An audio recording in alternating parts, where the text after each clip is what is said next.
When it comes to media coverage of Donald Trump, it's 2016 again, proving they were infected by a truth-resistant virus. Many members of the self-proclaimed wiseguys were once again dismayed by GOP voters, echoing disdain they showed 8 years ago when Trump won the nomination and White House. They are also angry that their nightmares could be reliving. How can American citizens remain so stupid after repeatedly explaining Trump's flaws? Why do voters refuse to listen to media masters? The New York Times has absolutely no qualms about belittling Central America and the people who live there. The responsibility of Republican voters, he declared in his Sunday editorial, is to nominate a candidate fit to serve as president. The Gray Lady insisted Trump was clearly worthless. This is the same Times that apologized to readers after the 2016 election for its reporters and editors downplaying Trump's call. This time the newspaper sees the call but refuses to acknowledge that it is anything other than a mass ignorant movement.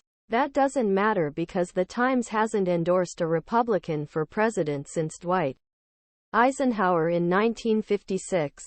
No matter who GOP voters nominate, the paper will back the Democrat, even if it's a dead raccoon or Joe Biden. He just wants to attack a different Republican because he's afraid Trump will win.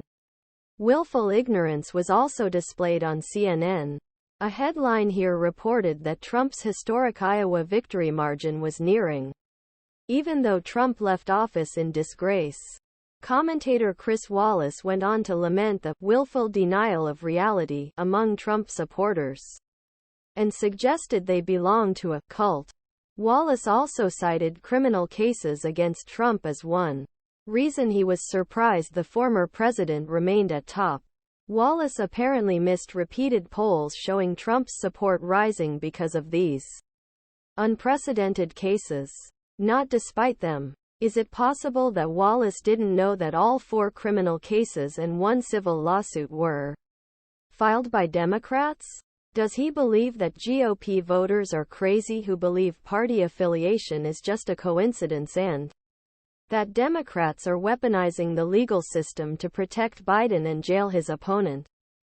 Speaking of those who refuse to see, Bloomberg reported the negative mood in Davos. As the headline states, elites assess global risks of another Trump presidency. A big concern. Oh no. Tension has begun among the private jet set.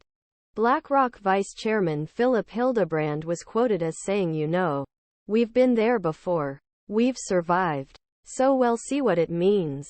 He later added, certainly from European perspective.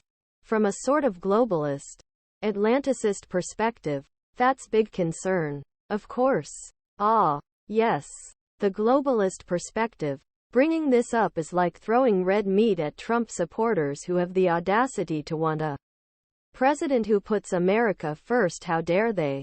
Then there's Joy Reid, the head of the racial arson at MSNBC. He singled out the white Christia